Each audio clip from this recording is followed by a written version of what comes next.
রূপলি চাঁদের আলো এসে আছড়ে পড়ছে নিভৃত এক জরাজীর্ণ ওয়্যার হাউজের উপর।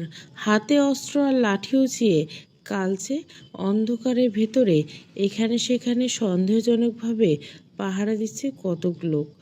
স্থানীয় বাংলাদেশের বান্দরবনের সীমানায় একেবারে সন্নিকটে অবস্থিত ঘুম ঘুম এই দুর্গম সংযোগস্থল দিয়ে সোজা মিয়ানমারের সীমান্ত অতিক্রম করা যায়।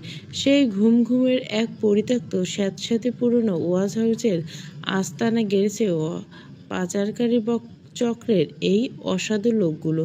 বস এখনো পৌঁছায়নি কেন রে? কি জানি, বর্ডার পার হওয়ার রাস্তায় কোনো বিপদ হলো না তো আবার? ছেঁড়া রংচাটা শার্ট আর হাঁটুর উপর লুঙ্গি পরে 10-12 জন সশস্ত্র লোকের মাঝে ফিস ফিস করে গুঞ্জন ছড়িয়ে পড়ল। পুরো ঘন গোপের আড়ালে লুকিয়ে আছে ওদের ধারালো বিষাক্ত মুখ। কালকুটের ন্যায় কুচকুচে কালো তাদের গায়ের রং, আর হিংস্র চোখগুলো লাল হয়ে আছে পানের রসে কিংবা মাদকের গলায় ও হাতে রুপুলির মোটা চেন, কবজিতে রুপুলি চুরির মতো ব্রেসলেট, আর কোমরে শক্ত করে বাঁধা লাল গামছা। এক একজন যেন সাক্ষাৎ সন্ত্রাসের মূর্তি প্রতীক। শোন, একটু পরেই গোপন পথ দিয়ে 4-4টে বিশাল ট্রাক ঢুকবে আজ। সবাই চোখ কান খোলা রেখে সাবধানে থাকিস। ঠিক তখনই দূরের গহীনের অন্ধকার চিরে হালকা ট্রাকের হর্নে বিকট শব্দ ভেসে এলো। আবছা অন্ধকারে বুক চিরে কাদামাটিতে এসে পড়লো হেডলাইটের হলদেটে আলোর রেখা। দেখতে দেখতে দূরত্ব কমে এলো, কাছে চলে এলো ভারী যানবাহনের ভর। কী হলো ড্রাইভার সাহেব, হুট করে মাঝপথে গাড়ি থামাই দিলেন কেন? ঘাট থেকে আসা ধুমসে বিশাল গড়নের মূল ড্রাইভারের মুখ একরাশ বিরক্তিতে থমথমে। এক গাল ভর্তি জর্দাপান চিবোতে চিবোতে পাশে থাকা লোকটা কড়া গলায় বলল, কইবার পাইতেছি না কবির, তুই একটু গাড়ি থামা, নাইমা দেখছে চাকা ফাটলো নাকি। ঠিক আছে। হেল্পার গাছের ছোকরা কবির ধূপ করে ট্রাক থেকে নিচে নামিয়ে নেমে এলো। হাঁটু গেড়ে বসে গম্ভীর মনোযোগে চাকা পরখ করে আচমকা উচ্চস্বরে চেঁচিয়ে উঠল, ও ড্রাইভার সাহেব, চাকার সব হাওয়া তো এক নিমেষে একেবারে নাই হয়ে গেছে গা। চাকা দেখে মনে করতেছে বিষাক্ত বড় ও পেরে গাড়িতে পড়ে গেছে। কি করছ তুই কাবিরা? বলিস কি রে ভাই? দাঁড়িয়ে না থেকে বাকি ট্রাকগুলোর চাকা চটপট পরখ করে দেখতো।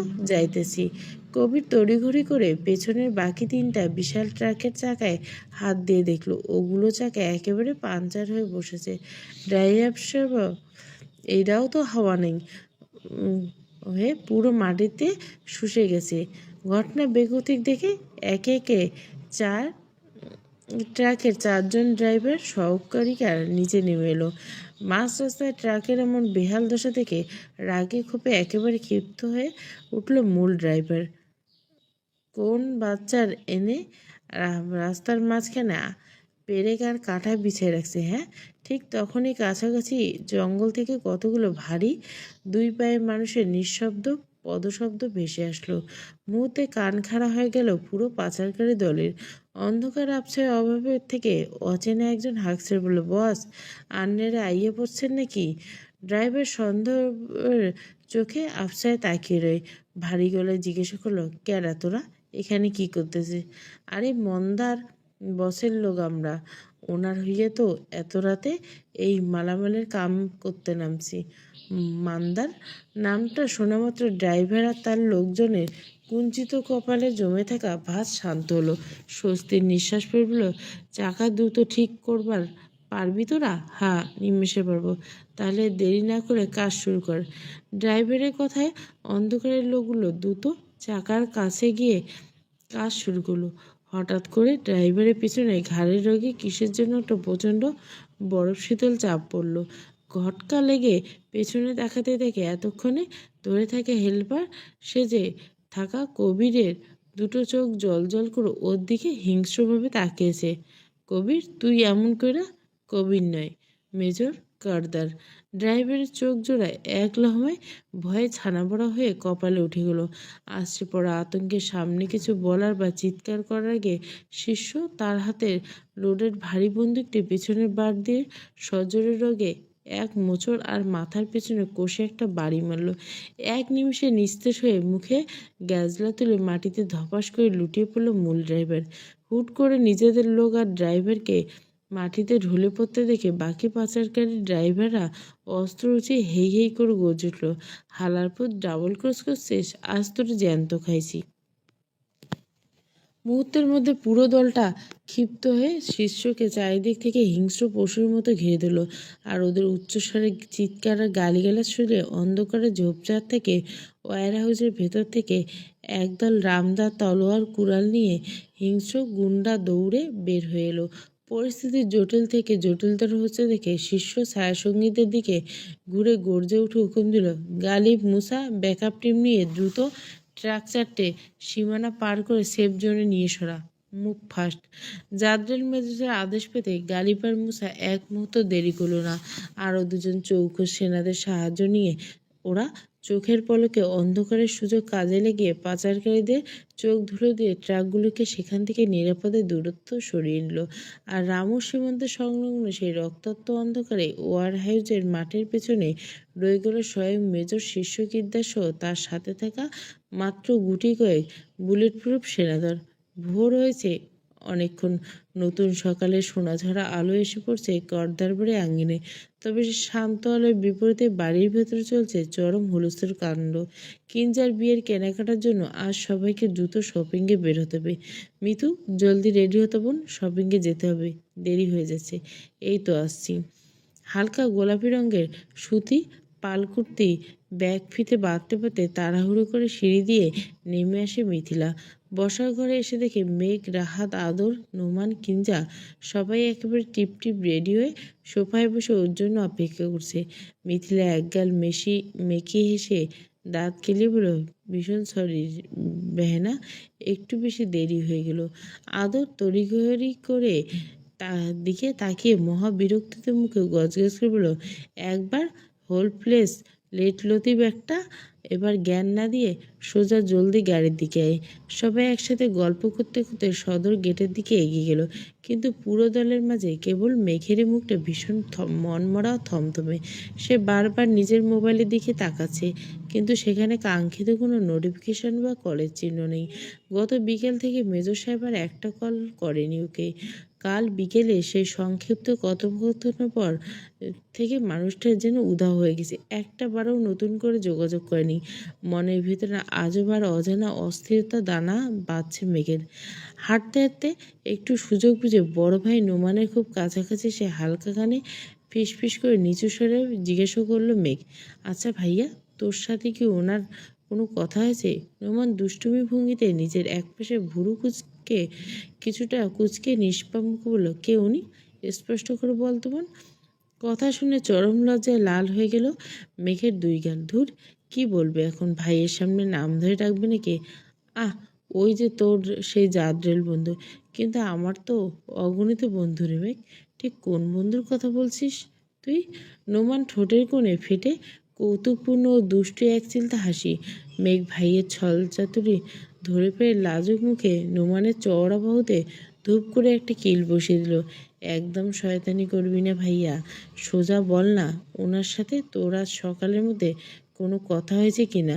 বোনের এমন ব্যাকুল ও বিষণ্ণ মুখশ্রী দেখে নোমান আর বেশি শয়তানি করার সাহস পেল না। এক মুহূর্তে গম্ভীর ও সিরিয়াস হয়ে মাথা নেড়ে বলল, না রে, কাল বিকেলের পর থেকে ওর সাথে আমার আর কোনো যোগাযোগ বা কথা হয়নি। কথাটা শোনা মাত্র মেঘের শুভ্র কপালে চিন্তার গাঢ় ভাঁজ এসে জমা পড়ল। লোকটা ভাইয়ের সাথে কোনো যোগাযোগ রাখেনি। সীমানার দুর্গম পাহাড়ে কোনো আজে বাজে বিপদ আপদ ঘটেনি তো আবার? রামু সেই ভয়ঙ্কর মিশনের মানুষটা আবার নিজেকে কোনো বিপদের মুখে ঠেলে দেয়নি তো? আশঙ্কায় বুকের ভিতরটা ছ্যাদ করে উঠল মেঘের। দু হাত এক করে মনের গহীনে আকুল হয়ে ডেকে উঠল স্রষ্টাকে, হে আল্লাহ, তুমি আমার বরকে রক্ষা করো, সকল বিপদ আপদ থেকে লোকটাকে সহি সালামত আমার কাছে ফিরিয়ে আনো। দিবালোকে সোনালি রশ্মির ছটা যেন চারপাশের প্রকৃতিতে নৃত্যে মত্ত হয়েছে। শরতের রূপ শান্ত হওয়ার কথা থাকলো, আজ শরতের রোদ যেন দ্বিগুণ তেজ চালছে। প্রচণ্ড দাবদাহে জনজীবন যায় যায় অবস্থা। দেখেই বোঝার উপায় নেই যে এই শরৎ নাকি গ্রীষ্মের তীব্র খরতাপ। গাছের ছায়া আর ব্যস্ত রাস্তা পেরিয়ে মেঘদের বহনকারী বিলাসবহুল গাড়িটি এসে থামে বসুন্ধরা সিটি মলে। গাড়ি থেকে নেমে একে একে ভেতরে প্রবেশ করলে সবাই। শপিং মলে ঠান্ডা আমাজে ঢুকে প্রথমে ওরা সোজা চলে যায় ব্রাইডাল ড্রেসের বিশেষ এক আভিজাত্য শপে। দোকানে সারিবদ্ধ ঝুলতে থাকা চোখ ধাঁধানো লাল, খয়েরি আর গাঢ় গোলাপি ব্রাইডাল ড্রেসগুলো পাশ কাটিয়ে সুনিপুণ কিঞ্জার জন্য পছন্দ করা হয় একখানা অপূর্ব অফ হোয়াইট ব্রাইডাল লেহেঙ্গা, যার পুরো শরীর জুড়ে মিহি গোল্ডেন স্টোনের জাদুকরি কারচুপির কাজ করা। সেই সাথে গায়ে হলুদ আর সঙ্গীতের অনুষ্ঠানের জন্য আলাদা করে পছন্দ করে কেনা হয় একখানা মনকাড়া বাসন্তী হলুদ লেহেঙ্গা আর একটি জমকালো ডিপ গ্রিন লেহেঙ্গা। ব্রাইডাল ড্রেসের পর্ব চুকে বিশাল শপিং ব্যাগগুলি গুছিয়ে ওরা পা বাড়ায় জুয়েলারি শপের পানে। হাঁটতে হাঁটতে মেঘ মুগ্ধ নয়নে কিঞ্জার দিকে তাকে মিথিলাকে ফিসফিস করে বলে, কিঞ্জাপু, তোমার ব্রাইডাল ড্রেসটা কিন্তু সত্যি ভীষণ সুন্দর, একদম পরীর মতো মানাবে তোমাকে। মিথিলা মেঘের কথায় সায় দিয়ে মাথা নেড়ে একগাল হেসে বলল, তা যা বলছিস মেঘ, আপুর পছন্দ বলে কথা, ড্রেসটা একদম ইউনিক। পেছন পেছন অলস পায়ে শপিং ব্যাগ হাতে হেঁটে চলছে রাহাত, আদর আর নোমান, আর তাদের কয়েক কদম সামনে নিজেদের আড্ডায় মশগুল হয়ে একসাথে হেঁটে চলছে তিন মায়াবতী রূপসী, মেঘ, মিথিলা আর কিঞ্জা। মেঘ তার তোর ফোন বাজছে। হাতে থাকা শপিং ব্যাগ ঠিক করতে করতে মেঘের কাঁধে আলতো ধাক্কা দিয়ে মিথিলা কথাটি বলে। মেঘ চমকে উঠে পার্স থেকে মোবাইলটা বের করে স্ক্রিনের দিকে নজর দেয়। স্ক্রিনে দেখে ভেসে উঠছে কাঙ্ক্ষিত সেই নামের ট্যাগ, মেজর সাহেব। মিথিলা লুকিয়ে উকি মেরে স্ক্রিন দেখে আবার শয়তানি সুরে চেঁচিয়ে বলে, আইরে, দুলাভাই কল করছে রে আমাদের মেঘকে, যা ফাজলাম করিস না তুমি তো। মেঘ লজ্জায় লাল হয়ে খাস্তা গলায় ধমক দিল, আচ্ছা বাবা যাচ্ছি, তুই আরামসে ভাব নিয়ে কথা বল। মিথিলা খিলখিল করে হেসে কিঞ্জার হাত ধরে সামনের দিকে এগিয়ে যায়। কিঞ্জা মিষ্টি হেসে ওদের এমন টিটকিরি ও দুষ্টুমি দেখে মেঘ চরম লজ্জায় মাটিতে মিশে যাওয়ার জোগাড়।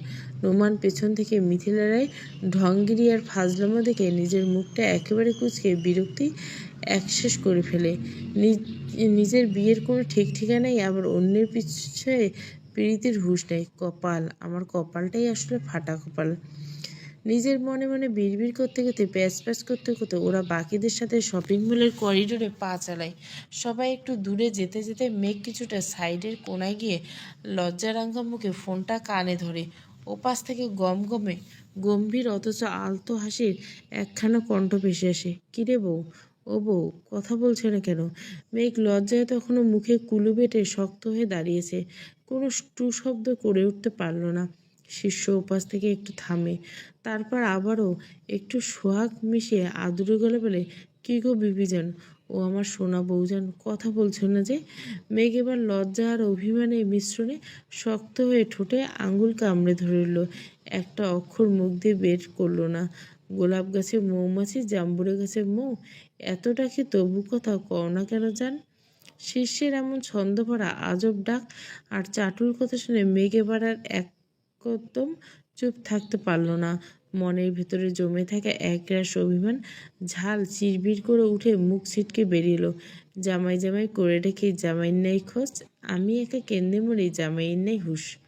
মেঘের এমন মুখ্যম ঝালযুক্ত কোথা শুনে ওপাশ থেকে মেজর সাহেব একেবারে থমকে যায়। বইয়ের মুখ যে ইদানিং বেশ কায়দা করে বুলি ফুটতে শুরু করছে, আর সেই বুলি যে একদম রেডিমেড খাইয়ে দেওয়ার মতো মরমর করে ফুটছে, তা বুঝতে শিষ্যের বিন্দুমাত্র দেরি হলো না। হালকা ঠোঁট উল্টে গলার স্বরটা একেবারে মোলায়েম ও অনুতপ্ত পানি বলল, ভীষণ সরি প্রিয়া, কাল রাত থেকে বর্ডার এরিয়ায় মারাত্মক এক ঝামেলায় ব্যস্ত ছিলাম রে সোনা। ব্যস্ত ছিলেন বলে কি একটা ছোট্ট টেক্সট বা মেসেজ দেওয়ার সুযোগ পাননি? মেঘের কণ্ঠে এক ঝাঁক অভিমানের স্বরে, আসলে একদম সময় ওঠেনি জান, বিশ্বাস কর। আচ্ছা শোনো, রাগ ছাড়ো তো, শপিংয়ে গিয়েছো সব দলবল নিয়ে? শিষ্যের কোমল ও আদরের কথায় মেঘ ডাকটা একটু হলেও নরম হয়ে আসে। বেশ ধীর স্বরে ছোট্ট করে যাবো দেয় মেঘের এই এক অক্ষরে সংক্ষিপ্ত উত্তর শুনে ওপাশ থেকে শিষ্য আবার মায়াবী ভঙ্গিতে ফিক করে হেসে ওঠে।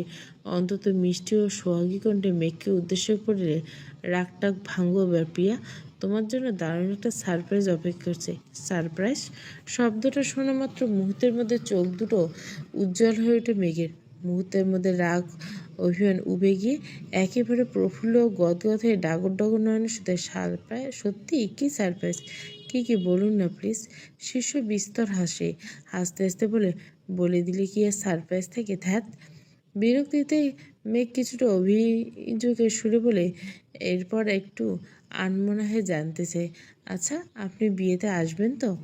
মেঘের এই প্রশ্ন শোনার পর শিষ্যের মুখের হাসি দপ করে নিভে যায়। দূরত্ব যে কতটা নিষ্ঠুর এক বস্তু তা যেন দুজনে হাড়ে হাড়ে টের পেয়েছে। শিষ্য নিজের তীব্র আবেগগুলো কোনো মতে টেনে ধরে তা খুব সুপ্তভাবে লুকিয়ে রাখতে চায়। গলায় কৃত্রিম খাকারি দিয়ে গম্ভীর ও কঠিন কণ্ঠে উত্তর দেয়, আগেও তো বলেছি মেঘালয়, আমায় তুমি সবসময় পাশে পাবে না। যে কোনো পরিস্থিতির জন্য নিজেকে সবসময় প্রস্তুত দেখো। তো আমায় তুমি জীবিত কিংবা মৃত উভয় রূপে দেখতে পারো। শেষের প্রতিটি শব্দ যেন হাতুড়ির মতো মেঘের কানের কাছে বারবার বাজতে লাগলো। তার তীব্রতার তালে কোনো কমতি নেই। ঠিক তখনই কানের পাশ দিয়ে একটা দীর্ঘশ্বাস মেশানো ঠান্ডা বাতাস বয়ে গেল। মেঘ কান ধরা ফোনটা আরও শক্ত করে খামচে দিল, যেন কাচের মতো ভেঙে পড়তে যাওয়া নিজের মনটাকে কোনো মতে ধরে রাখতে চায়। বুক ফাটা এক অভিমান আর ভঙ্গুর গলায় সে নিজের ভেতরের সবটুকু কষ্ট উগড়ে দেয়। এমনই যদি হবে তবে আমার জীবনে এসেছিলেন কেন? ভালোবেসে পাশে বা নাই থাকতে পারেন, তবে প্রতিবার ভালোবাসার দোয়াই দিয়ে কেন এভাবে কাছে টানেন? এর কি কোনো উত্তর আছে আপনার কাছে? অপর পাশ থেকে শিষ্য একদম নিলুপ্ত গলায় গভীর উত্তর দেয়, আছে। প্রতিটি মানুষ জীবনে একান্ত ব্যক্তিগত কাউকে না কাউকে দরকার। সে হলো তার জীবনসঙ্গী।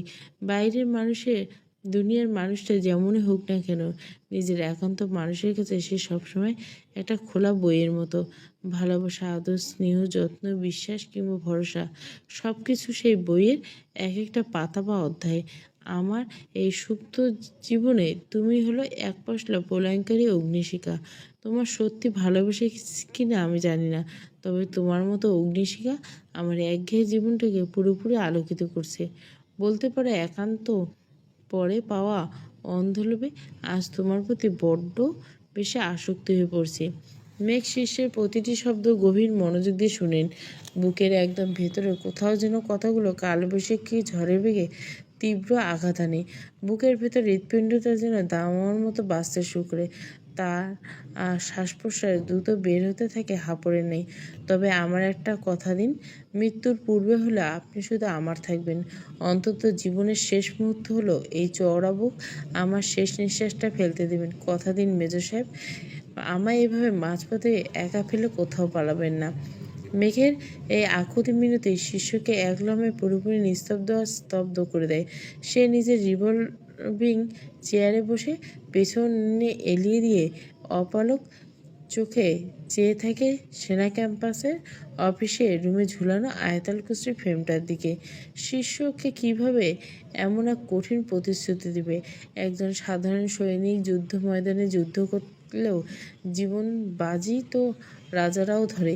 শিষ্য সরাসরি সমরে না মানলেও ওর প্রতিটি মুহূর্ত পদক্ষেপে মৃত্যুর ঝুঁকি চেয়েও চেপে বসে থাকে। যে কোনো সময় শত্রুর ডেরায় কিংবা ক্যাম্পাসে আচমকা আক্রমণ হতে পারে, এমন কোনো বাধা ধরা কথা আমি তোমায় দিতে পারছি না প্রিয়া, তবে নিজের শেষ নিঃশ্বাস অবধি চেষ্টা করে যাব। শিষ্যের এমন সংক্ষিপ্ত ও বাস্তব ঘেঁষা উত্তর শুনে ভীষণ হতাশায় মেঘ এক দীর্ঘশ্বাস ফেলে শিষ্যকে ধীরস্বরে জানায়, আমি তবে এখন যাই, অনেক শপিং বাকি আছে। আচ্ছা যাও। শিষ্য দুটো কলটা বিচ্ছিন্ন করে দেয়। টেবিলের নিচ থেকে ড্রয়ার টেনে বের করে আনে একটা প্যাকেটের করা নিকোটিন। সচরাচর ক্যাডেটে বা আর্মিদের অহেতুক স্মোক করবার নিয়ম থাকলেও মাঝে মধ্যে বিশেষ মানসিক চাপে পড়ে অনেকে এমনটা করে। শিষ্য একটা সিগারেট ধরে ঠোঁটে চেপে ধরে সিলিং এর দিকে এক ধ্যানে চেয়ে গভীর ভাবনা ডুব দেয়। মেঘের এখনই এই অবস্থা। ও যে দিন দিন শিষ্যকে আরও বেশি করে নিজের কাছে পাওয়ার জন্য মরিয়া আর বেকুল হয়ে উঠছে। এমতো অবস্থায় শিষ্য কীভাবে ওকে সত্যিটা বলবে যে আর মাত্র বছরখানেক পরে এক বিশেষ গোপনীয়তা শান্তিরক্ষা মিশনে ওকে সুদূর লিবিয়ায় পাড়ি জমাতে হবে, যেখানে জীবন মরণের আশঙ্কা 50-50। ওখান থেকে হয়তো অক্ষত দেহ ফিরতেও পারে, আবার নিথর লাশ হয়ে ফিরতে পারে। শিষ্য নিজের ভেতরের মনটা এখন ধিক্কার দিয়ে বলে, মেঘের রূপ আর নিষ্পাপ মায়ে জড়িয়ে ও হয়তো বড্ড বড় ভুল করে ফেলছে, বড্ড বড় ভুল। স্রেফ কাছে পাওয়ার চরম নেশা ও হয়তো ভুলেই গেছিল যে ওর জীবনটা কোনো সাধারণ মানুষের মতো নয়। শিষ্য নিজের আপাদমস্তক অবয়বটার দিকে একবার তীক্ষ্ণ চোখে বুলায়। বুকের কাছে নীলচে দাগের আঘাত, ঠোঁটের একপাশে সামান্য কাটা আর ফেটে যাওয়া হাঁটুতে রক্ত জমাট বাঁধার আঘাত, এই সবই গত রাতের ধুমধার বর্ডারের সেই বিপজ্জনক সাকসেসফুল মিশনের ফল। শরীর জুড়ে আরও হয়তো কত অলিখিত ক্ষত লুকিয়েছে। এমন ঘটনা তো ওর দৈনন্দিন জীবনের অংশ। সিগারেটের এক দীর্ঘ ও গভীর টান মেরে ধোঁয়া ছেড়ে বিড়বিড় করে স্বগোক্ত করে বলে, এক নশ্বর দেহে বেঁচে থাকি বা না থাকি, তোমায় আমি এভাবেই সীমানার এপার থেকে ভালোবেসে যাব প্রিয়া।